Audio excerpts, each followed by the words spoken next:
nosso estudo de hoje, dia 3 de agosto de 2016. Uma mensagem do livro Frases, Dicas, Histórias Maravilhosas, volume 13.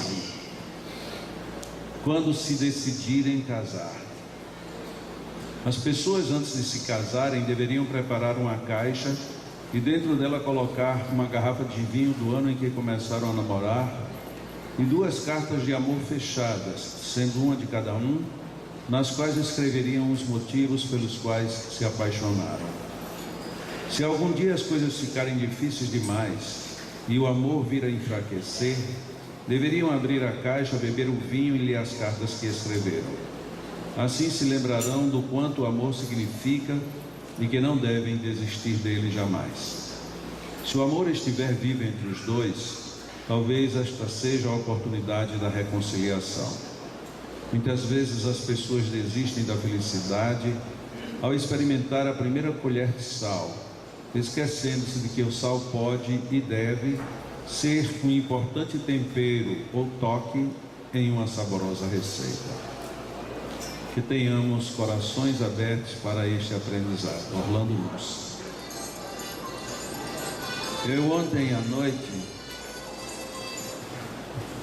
Não, isso daí não tem problema não, isso é só para lembrar que a gente tem que manter o celular desligado. Somente isso, mas se alguém quiser continuar com ele ligado, quando tocar todo mundo olha para a pessoa, até ela ficar um pouco envergonhada, aí ela desliga.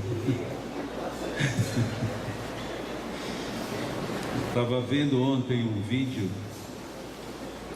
de um desses palestrantes motivacionais, em que ele faz uma proposição para nós imaginarmos por que a vida agora está tão difícil, está tão complicada. E ele faz ali uma linha reta, plana, e daqui a pouco ela começa a fazer ondas, e essas ondas vão diminuindo, no final estão todas bem coladinhas já uma na outra. E entre as várias analogias que ele faz, uma delas diz respeito aos nossos padrões, que de alguma forma a gente tende a conservar, mas a vida força a mudança. Por exemplo, nos nossos pais, nós víamos aquelas figuras que o que quer que dissessem nós teríamos que ouvir e obedecer, gostando, não gostando, com raiva, sem raiva, ai da gente se discutisse. Depois a família começou a abrir. Então a gente chamava todos de senhor, senhora, sim senhor, sim senhora. Depois a gente começou a dizer um você de vez em quando, recebia um olhar, às vezes uma bronca.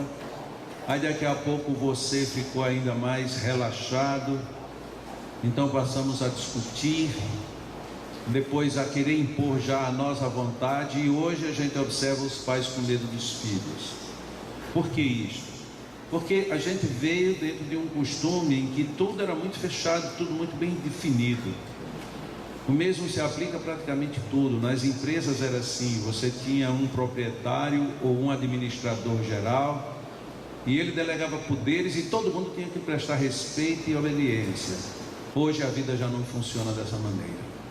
Hoje os objetivos, os meios, os caminhos são totalmente diferentes. E de repente, quando nós dizemos que o mundo está muito mudado, é uma verdade.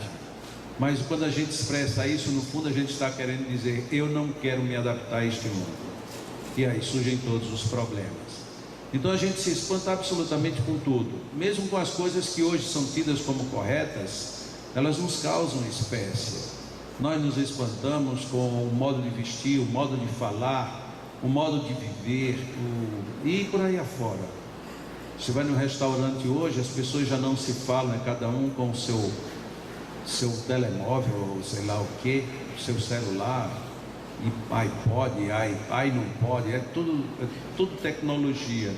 A única coisa que não deveria é você sair com a pessoa e não conversar com ela, e hoje isso é o mais comum. Num certo momento a gente fica meio indignado com isso, mas chega um outro momento em que isso passa a ser tão rotineiro que você se espantar com esse fenômeno mostra o quanto você se defasou no campo da observação do outro. Não poderia ser diferente nas relações de casamento. Quando a gente se casou, falando aqui das pessoas que já têm mais idade, O casamento funcionava num padrão muito rígido. O homem podia tudo, a mulher não podia nada. O homem andava na frente, a mulher andava atrás. O homem era quem dizia e a mulher simplesmente obedecia. Eu estava participando de um evento este final de semana em Brasília, e uma senhora chegou para mim no meio de uma conversa. Ela disse: pois eu mereço um altar, já estou há 50 anos suportando isto. Ainda bem que o marido não estava perto, porque é um grito, é um brado violento. Ou seja, a pessoa chegou aos 50 anos de convivência com o outro, ainda está encarando isso como um sofrimento. Não é alguma coisa errada, está tudo errado. Porque uma convivência, ela tem que ser não só participativa, ela tem que ser de solidariedade um com o outro, de apoio, mas também de carinho, de amor, de compreensão. É um esforço em favor dos dois e não na contenção de um. Quando a gente fala casamento é renúncia, não é no sentido de que daqui para frente agora é só desgraça. Não, agora é um prazer, é uma alegria diferente da que você tinha. Você vai trocar um padrão por outro. A proposta dessa mensagem que foi lida, sem enaltecer o sentido da bebida em que ali estava, é a proposta da gente reviver o passado, mas dentro do fato real. Então, quando a gente namorava, a gente vivia uma expectativa, a gente tinha se deslumbrado com muitas coisas, mas depois de um certo tempo de desgaste, a gente precisa resgatar a época boa para reajustá-la à época atual. Foi assim que eu vi, foi assim que eu entendi o esforço do autor para trazer essa mensagem. Como é que nós estávamos, o que era que tinha de bom e como isso se adapta hoje. Porque não adianta muitas vezes a gente ficar intransigentemente querendo que o mundo ande para trás. Isto não vai funcionar. Aqui em casa é assim, sempre foi assim e nunca vai mudar. Aí você, numa hora dessa, você liga um celular que a música de fundo é a música lá da Baiana, que é só o que dá para fazer. Eu nasci assim, eu vivi assim, você sempre assim. Gabriela, pode chamar a pessoa de Gabriela, porque isso é uma síndrome. E lógico que você chama de Gabriela e sai perto, porque vem coisa. Mas vai fazer o quê? Quem é que não muda? Você planta uma árvore e ela muda, ela não muda de lugar, mas ela muda, ela tem estações, ela tem fases, tem períodos que ela não produz de jeito nenhum, ela só cresce, tem outros produtos que ela para de produzir, tem árvores que só dão um fruto uma única vez na vida, cada um dentro do seu ciclo.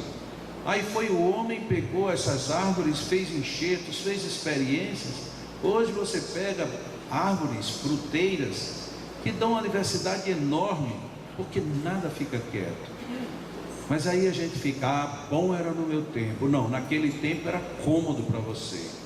Bom é hoje. Mas hoje eu estou velho. Olha que coisa boa, mesmo velho você vive. Naquela época você chegava aos 50 anos de idade e você era um idoso decrépito. Eu me lembro, eu era menino, quando meu pai completou 50 anos, eu olhei para ele com pena. Eu digo, meu Deus, como meu pai é velho, tem 50 anos. É muito tempo de vida. Hoje eu já passei do tempo dele quase que uma quinzena. E ainda me acho novo. Então o que foi que houve ao longo desses 50 anos? Não mudou nada, apenas a minha forma de observar a vida. Tem horas que a gente olha para fora e esquece de olhar para dentro. E tem horas que a gente só olha para dentro e não consegue olhar para fora. A sabedoria está na gente poder viver, tanto viver no mundo interior, como no mundo exterior, porque todos nós vivemos no mundo, para o mundo, pelo mundo, mas em favor do nosso mundo. Como é que a gente vai se reencontrar se a gente não atualiza a nossa percepção do mundo? Ontem eu recebi uma filha que estava há 3 anos e meio fora do Brasil, e os meus filhos pequenos foram surpreendidos, porque eles não sabiam que ela ia chegar. Os meus filhos, quando olhavam para ela, tomaram um susto. Disse, não, mas é ela? A outra chegou a perguntar se não era uma uma fantasia, uma montagem, porque ela não acreditava que a irmã estava ali de frente para ela. Aí uma disse para a outra: nossa, você está mais magra. E a outra disse: e você cresceu muito. Disse: não, mas eu não cresci, foi você que diminuiu. E aí o que foi que aconteceu afinal de contas? Cada um mudou a referência. Mas nesse momento é fácil você fazer o ajuste. Rapidinho você diz: nossa, mas você está diferente, mas você é a mesma pessoa. Mas por que no nosso mundo interior a gente também não faz essa mágica? O mundo é diferente, as pessoas são diferentes, tudo se move de forma diferente, e cada coisa no seu tempo, no seu lugar e na sua velocidade. Se você quer que o mundo volte para o que você pretende ou pensa, faça os ajustes, parte fora e parte dentro. Não existe ajuste só lá fora. Ninguém se melhora ou melhora o mundo apenas querendo que aconteça um milagre. Todos nós precisamos fazer ajustes, todos, sem exceção. Tem pessoas extremamente reservadas, precisam se abrir um pouco. O mundo é participativo. Tem pessoas que são tão extrovertidas que chegam a perturbar os outros, precisam usar um pouco mais de freio. Tem pessoas que são excessivamente tecnológicas e se esquecem de que existem seres humanos ao seu lado. Tem pessoas que absurdamente não querem saber de tecnologia de jeito nenhum, a não ser na hora de ligar uma televisão para assistir um programa do seu agrado. Mas tudo isso não é bom. O ideal é a gente poder coparticipar e aproveitar de tudo. Eu tenho que me ajustar à frequência do tempo. O tempo da reta longa passou.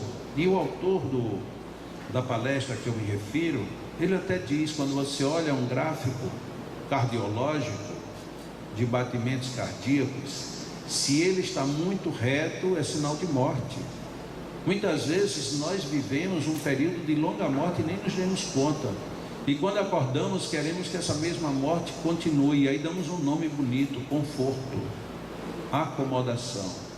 Na realidade, a gente tem que andar em cima dessa linha, esteja ela pulsando para cima ou para baixo. E como todo gráfico, tem essa feição também. Tem ápices, mas também tem grandes declives. Nossa, mas minha vida estava tão boa, aí me surgiu isso. Que maravilha, surgiu na época que estava numa boa. Então você tem como suportar. O ruim é quando surge uma coisa pior, quando você está pior ainda. Mas mesmo assim, cabe o suporte, porque o gráfico vai subir outra vez. Então precisamos estar atentos para vivermos com melhor qualidade ao próprio tempo em que nós estamos vivendo. Não adianta eu dizer que o mundo está em crise. Eu não devo ficar nessa crise. Não adianta dizer que o mundo está violento. Eu não devo ser mais um violento no mundo. A gente tem que saber da realidade. A violência me leva a ter mais prudência, a me conter mais. Eu antigamente dizia: pisasse no meu calo, eu xingava. Hoje a gente já corre o risco. Se você xinga porque alguém pisa no teu calo, você pode morrer. Então é melhor deixar para lá. Se alguém pisa hoje no teu calo, talvez seja o momento ideal de dizer: olha, por favor, deixa eu tirar meu pé debaixo do seu. Talvez seja mais educado e seja mais defensivo. A pessoa vai olhar para você e vai ficar zombando. Assisti um outro filme agora recentemente, em que tinha um jovem, como esses jovens que acontecem muito, principalmente em filmes norte-americanos, jovem na fase de faculdade, e sempre tem um que é o maioral, e esse que é maioral nunca está sozinho, ele está sempre acompanhado de 3, 4, 5. E o outro rapaz, numa disputa de partidas de futebol americano, ele fez uma defesa que impediu do outro time ganhar. Aí o rapaz forte vem para cima do rapaz fraco. Ele disse: você é uma Mariazinha. Ele disse: sou mesmo. Você é um covarde. Ele disse: pois é, e fica feio você bater num covarde. Mas que ridículo. Você não deveria nem fazer parte da humanidade. Pois não, se você estiver incomodado, eu me retiro. E o rapaz ficou super, aí terminaram não fazendo nada com ele. E ele sai pensando, se eu tenho dito que eu não sou Mariazinha, eu já levava um bufete ali mesmo, e o que queria adiantar? Mas você perde o respeito próprio. Não, eu não perco o respeito próprio, eu sigo minha vida, evito me encontrar com ele, e se ele me chamar outra vez, eu vou fazer assim mesmo. E no filme, lá no final, tem um momento que ele pisa tanto no sujeito, que o sujeito se revolta e termina partindo para a reação. E depois ele vai conversar com o pai, e o pai soube do problema que aconteceu, porque o menino calmo, ele lá dentro, ele tinha um poder de bater muito forte, e bateu no rapaz de uma forma que ele teve que ir para o hospital, aquele que xingou ele a vida toda. E ele pediu desculpas ao pai, me desculpe pai, mas chegou um ponto que eu não aguentei, mas eu estou muito mal porque eu não deveria ter feito isso. Então fica aí uma reflexão para a gente. Muitas vezes é preferível a gente suportar determinados impactos, ainda que é um custo emocional grande. Mas se a gente tem forças para isso, a gente ganha. A gente ganha porque o nosso exemplo que vai ficar não é de que eu era covarde. Vai ficar o exemplo de que eu era um homem que sabia me acomodar dentro do fato difícil, sem complicá-lo mais ainda para a minha própria vida. Voltando para fechar, a sugestão da história: relembre, mas relembre com qualidade e com vida os seus melhores sentimentos. Apesar de que a história foi para um caso de matrimônio, isso se aplica a absolutamente tudo. Vamos para o emprego, a gente promete isso e aquilo, a gente acha que agora vai chegar mais cedo e vai sair mais tarde, e que vai fazer isso por dedicação. 6 meses depois, a gente chega depois do horário e quer sair mais cedo, reclama do colega e do superior. Está na hora de rever o que a gente propôs, mas não é rever o que eles me fizeram, o que estão me fazendo, mas rever o que eu propus dentro de mim mesmo com a minha própria consciência. Isso vale quando a gente vai para a escola. A gente começa o ano dizendo: eu vou estudar muito no primeiro semestre, para no segundo ter folgas. E a gente chega no segundo semestre sem ter estudado no primeiro. Ainda dá tempo, mas se não fizer a revisão, vai ter que repetir de ano, ou vai ficar numa situação ridícula perante si próprio. É melhor repensar. Se a gente se comprometeu a fazer qualquer coisa, esta semana eu vou arrumar meu guarda-roupa, essa semana eu não vou deixar tantas panelas sujas espalhadas, essa semana eu vou varrer, eu vou espanar, eu vou limpar, eu vou fazer aquilo e aquilo outro. Se prometam uma coisa pequena e faça, porque a gente vai chegar nas grandes vitórias depois que a gente se acostuma a fazer as pequenas ações. Isto vale para tudo, vale para a nossa qualidade de vida e vale para a gente superar muitos problemas que a gente imagina muitas vezes serem insolúveis. Muito bem, vamos para a nossa segunda parte. Procuremos ficar bem relaxados, mas não tão relaxados ao ponto de dormir, só relaxados, só a descontração de músculos. A gente poderia até fazer uma coisa antes de começar isso. Vamos, mesmo sentado, ninguém precisa se levantar, mas vamos dar uma sacudida nos braços, só para melhorar a circulação. Quem está dormindo também, dá uma mexida nos braços.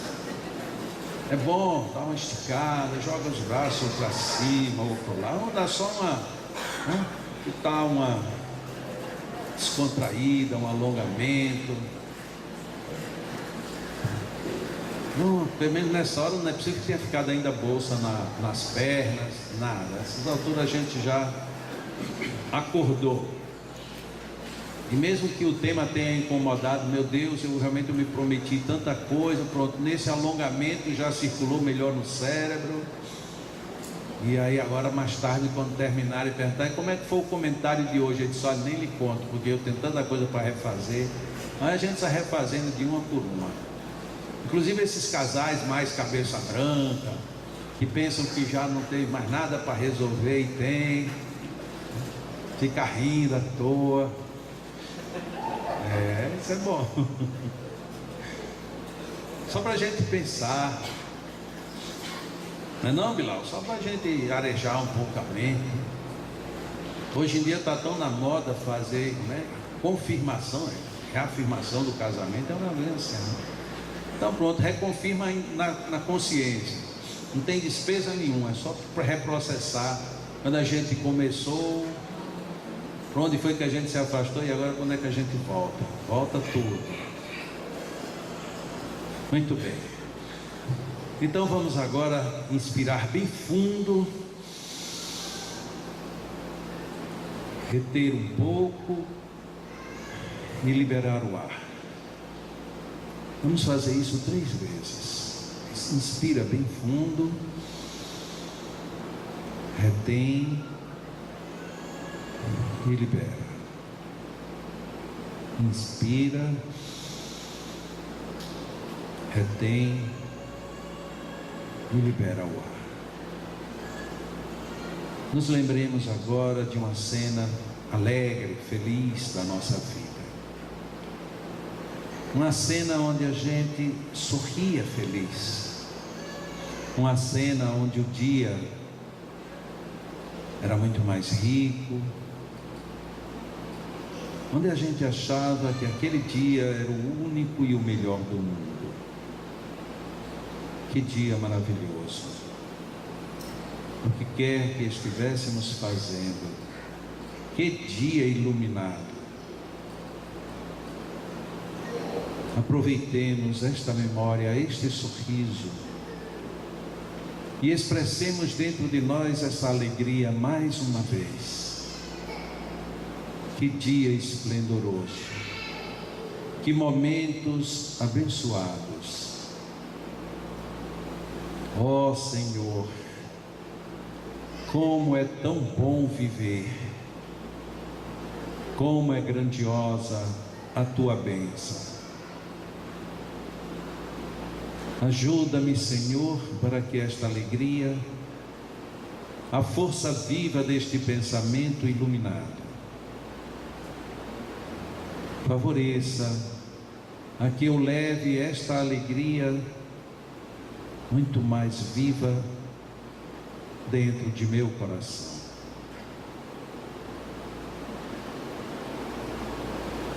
Os nossos anjos de guarda, os nossos protetores, os nossos amigos espirituais, nos envolvem, nos abraçam, nos convidam à lembrança do melhor. Um olhar apaixonado, uma brincadeira de criança, um brinquedo que não lembrávamos mais, o passeio numa casa de campo, numa praia, na casa do nosso amigo que tinha aquilo que gostaríamos de ter, o primeiro toque de mão em um namoro, o primeiro beijo que calou mais fundo, um entardecer, um amanhecer. Quantos momentos lindos, com uma música, uma palavra, um olhar. Quanta riqueza, Senhor, na doçura de um afago de um pai, de uma mãe, de um filho, de um ente querido. São tantos os motivos, são tantas as situações que nos proporcionam uma vida em total grandiosidade e que podemos reviver tudo neste instante. Obrigado, meu amigo anjo. Obrigado, minha anja. Obrigado pela companhia. Obrigado pelas inspirações. Uma nuvem de muita energia boa pousa sobre cada um de nós. Deixemos-nos penetrar e sermos possuídos por esta onda de vibração. Os amigos espirituais aproveitam estes momentos de encontro com a alegria interior para nos favorecer com renovações de energias, nos proporcionar bênçãos novas. Estejamos abertos,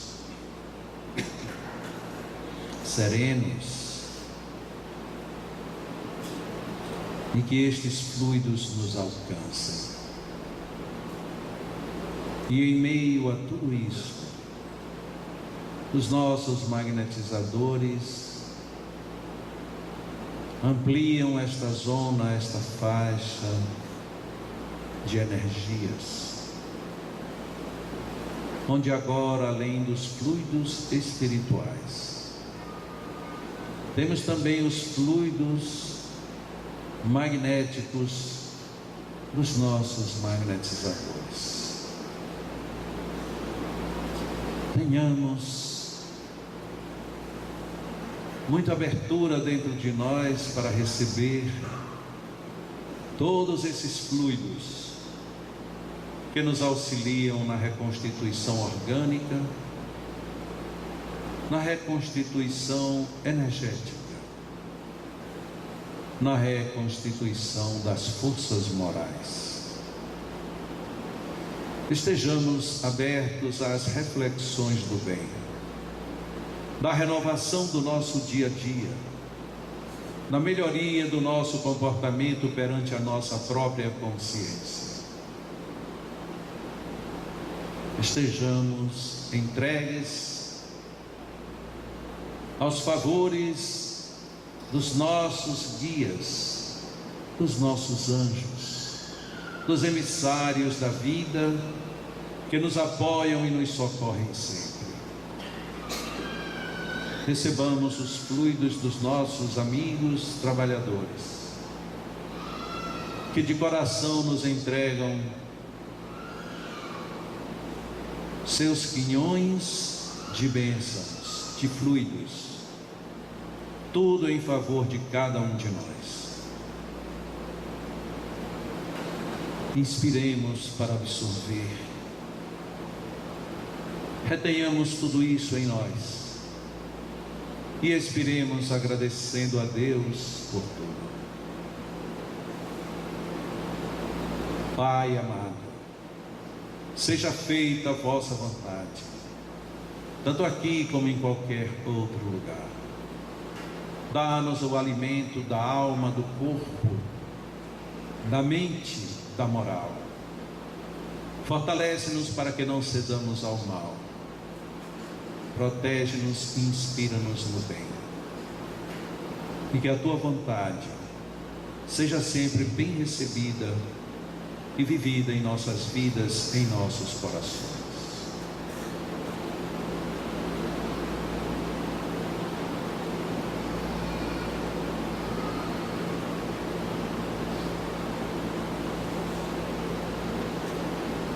São muitos fluidos, muitos que podemos utilizar